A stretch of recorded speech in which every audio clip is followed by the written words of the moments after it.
I want to welcome you, and I want to say happy Good Friday and happy Easter. Today, I want to establish some key fundamentals about what Easter and Good Friday really is. See, some of us can go throughout our entire lives not understanding what Good Friday and Easter represents. Good Friday, Easter, what it is. What do we celebrate? See, during Good Friday and Easter, we're celebrating Jesus. See, Jesus is meant to be celebrated, but celebrated every day. So what are we doing on Good Friday and Easter? What I came to tell you is that he rose. See, he rose for us, for me, and for you. And today we're going to get some foundational understanding of what it is. If you realize today, we have names for each one of our days of the week. See, we have 7 days a week, and we name them Sunday, Monday, Tuesday, Wednesday, Thursday, Friday, and Saturday. But if you look back into Jesus' day, there was no names of the week. See, the days of the week were called the first day, the second day, and the third day. So your question now is, how did a day begin? Well, the Bible tells us that a day started at sunset. If you look in Genesis 1 verse 5, it states, God called the light day, and the darkness he called night. And there was evening, and there was morning, the first day. So understand that the days of the week, it was the first day, the second day, the third day, and so on. Now, it must be noted that Jesus died on Friday. That's why we're here today. See, Jesus died today, which is considered Good Friday. Scripture tells us that he died at 3 p.m. Now that was the first day. See, that was the first day, and I started thinking about, why do we call that Good Friday? Jesus died on this day. Why do we call it Good Friday? See, we have to understand that everything God did, or God had touched, was good. Refer back to Genesis. When God said, let there be light, he later said, and it was good. Everything that he did was good. So even though Jesus died on Friday, which is today, we celebrate it and we call it Good Friday. Sometimes we try to figure out in our own minds, how can that be good? That just don't make sense.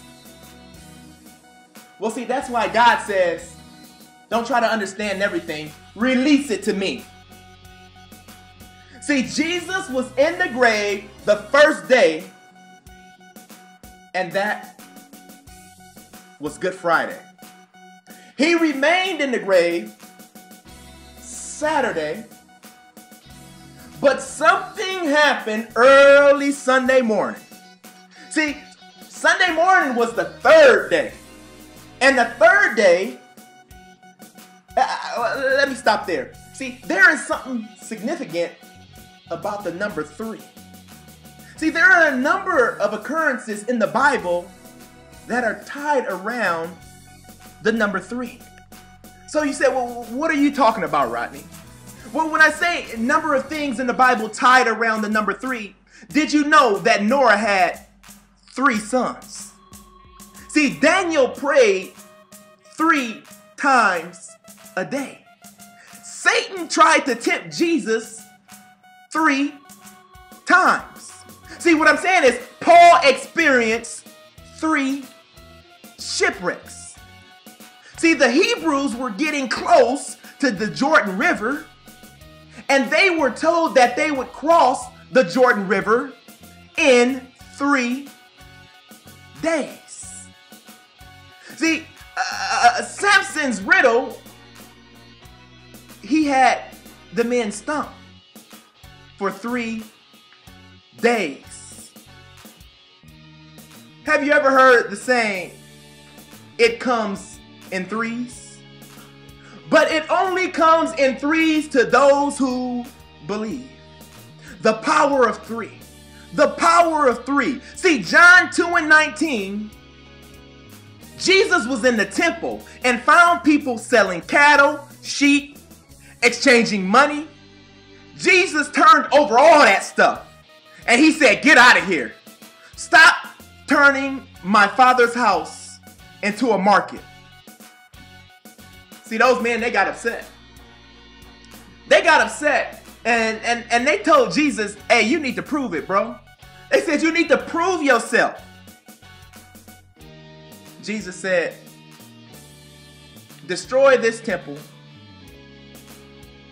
and I will raise it again in 3 days. What I'm trying to tell you is there's something significant about the power of 3. Now, I want to take you somewhere today, and I want to focus on Matthew 16 and 21. In Matthew 16 and 21, Jesus predicts his death. I'm giving you a little time to find it. All right, ready? I'm going to read. It says, from that time on, Jesus began to explain to his disciples that he must go to Jerusalem and suffer many things at the hand of the elders, the chief priests, and the teachers of the law, and that he must be killed, and on the 3rd day he will be raised to life. It continues in verse 22.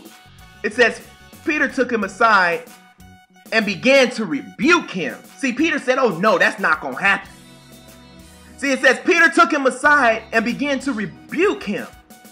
Never, Lord, he said, this shall not happen to you. Continues in verse 23. Jesus turned around to Peter and said, get behind me, Satan. You are a stumbling block to me. You do not have in mind the concerns of God, but merely human concerns. Well, I have 3 points for you today. And if you didn't already write this down, the title of this message is The Power of 3. The power of 3. The power of 3. And I have 3 points for you. My first point is understand that you are going to get wet. See, Jesus was telling the disciples, I'm going to have to go through some things. See, Jesus said, I'm going to have to go through some things in this life so that I can reach my God's given destiny. See, Jesus knew that there was going to be some suffering. And there's going to be some bumps and some bruises in the process. But he refused to allow that to keep him from his destiny. See, God has spoke something into you just as he had Jesus. And you have to understand that there are going to be some bumps. There might be some suffering. But you can't let that stop you. That will not keep you from your God's given destiny. It might get rough. But greater is he that is in me than in the world. You have to know. See, you have to know that you know. When things come against you, you must know that it's just a test. See, it's a test so that you can tell your testimony. My question is, can you hear me now? Can you hear the words that's coming out of my mouth? See, you might get tested with some health issues. You might get tested with some financial issues. You might get tested with some relationship issues. But you got to be bold like Jesus. See, you got to proclaim your testimony, because God would never put more on you that you can bear. Don't ever think thoughts of the deep. You are not a victim. See, you're not a victim because you're a victor. I sit and think about the life of Joseph. See, the life of Joseph, he was hated on by his brothers. He was thrown in the ditch. He was sold into slavery. He was lied on by Potiphar's wife. He was thrown into jail. He was forgot about by the butler. See, Joseph had a whole lot of bumps and bruises that he went through. But he did not let those things stop him from reaching his destiny. See, Joseph knew that these things that I'm going through is just a test. And they're just a test so that I can tell my testimony. Yes, indeed. My second point is you have to watch the people in your circle. See, stop keeping yourself surrounded by drama. See, if you want some drama in your life, then you need to go check out the haves and the have-nots. Or tune into Empire and see what Cookie and Lucius Lyon is up to if you want some drama. But you need to keep the drama out your life. Not long ago, I went to a store and purchased a piece of meat. But the meat that I purchased, it was surrounded by fat. So I asked the butcher to trim some of the fat off the meat. Some of us have to trim some of the fat out of our lives. See, you might have to trim some fat off one of your relationships. You know that man or woman that continued to play games and they just give you enough to keep you around? You might have to trim a little fat. Or you might have to trim some fat with some of your friends. See, you know the friends that loves to talk to you when you're keeping up drama or when you're gossiping. But when you talk to a friend about going out and you serving, or you talking to a friend about how you're going to reach your destiny, and they don't have much to say to you, they get ghost on you, you can't hear from them no more, they Casper. It's like Casper. They gone. You can't see them. What I'm telling you, you might have to trim some fat. It's funny. Jesus was not going to allow anybody to stop him from reaching his destiny. See, Jesus spent most of all his time with 12 men. And it's something significant about 12 men, and I'm gonna run this real quick. 3 plus 3 plus 3 plus 3 is what? It's 12. That's the power of 3. See, Jesus predicted his death. He predicted his death to inform the disciples how he was going to reach his destiny. But see, one of his boys, Peter, said, no, this is not going to happen to you. This shall not happen to you. And what did Jesus do? Jesus got hood on him. Jesus said, hey, Peter, hey, Satan, get behind me. He said, because you're a stumbling block.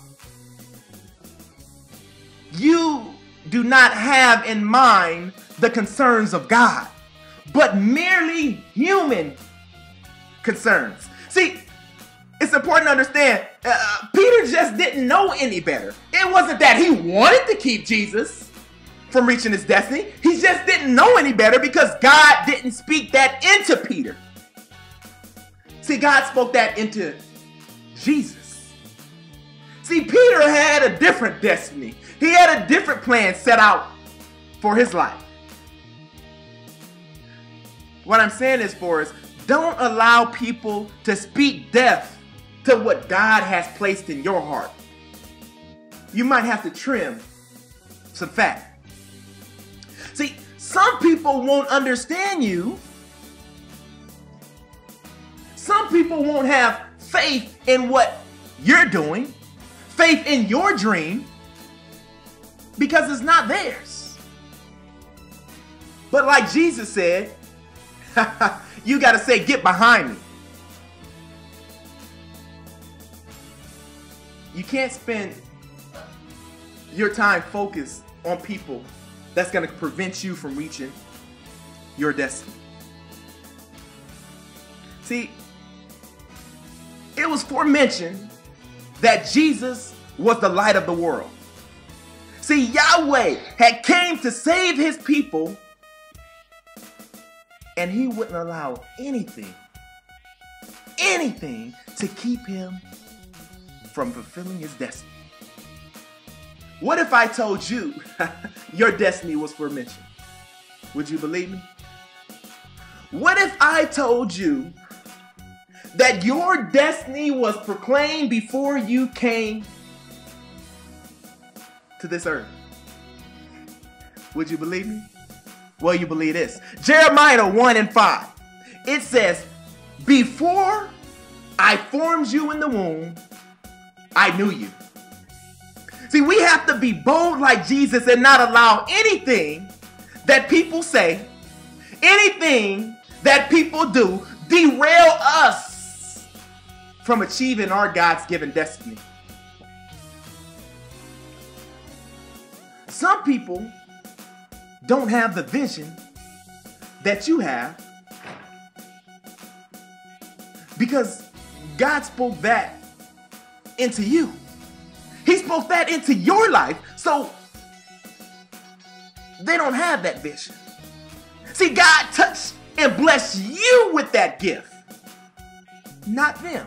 See, they have a different gift. Just like with Jesus and Peter. See, they didn't have the same destiny. And that person that don't understand you, you don't have the same destiny. It's important to understand that you can thrive in the gift that God has given you if you receive it. My third point.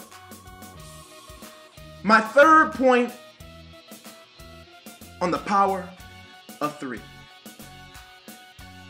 When Jesus was teaching his disciples, he first said to them that he was going to go and he would have to suffer many things. See, Jesus knew that during that suffering, he wasn't scared. He wasn't depressed. He wasn't upset. He knew that would be a part of him reaching our destiny. Sometimes we don't want to go through anything, but we want everything. Now second, he had to tell one of his main boys, Peter, to chill out because Peter couldn't understand where he was going. See, and then the power of three, that third point. Jesus said, I will be killed, but on the third day, I will rise. And that's what Easter is about. On that third day, I will rise. That is what you will be celebrating on Sunday, the third day, when Jesus rose. See, I recently watched a hot air balloon. See, originally the hot air balloon was seated and was on the ground. I didn't have to look up to see the hot air balloon. But when it began to rise, I had to look up to see the balloon. What I'm saying is, on the third day, Jesus rose. And now it's time for you to start looking up. See, stop wallowing in your own self-pity. Stop looking at what you don't have. Stop complaining about your finances and look up. Stop carrying that pain of that relationship and look up. See, you have to make a conscious decision to look up. See, Paul said, I have learned to be content in all circumstances. See, Paul was saying, it don't matter what happened. I can look up. It don't matter what you try to present me. I can look up. See, nothing was going to cause him to be depressed. Nothing was going to cause him to be overwhelmed because he knew to look up. I'm saying it's power in 3. And I'm saying Jesus was raised on the 3rd day. And baby, now it's time to start looking up. Stop looking down, because whatever it is that you're looking down for, you're not going to find. But when you look up, he releases and he opens all the windows of heaven and pour out a blessing that you don't have room enough to receive. Jesus, the Lord said that he'll open up the windows and pour out a blessing. See, when you open up a window and pour something out, that person is looking up. What I'm saying is, it's time to start looking up. And that's the truth. Happy Easter.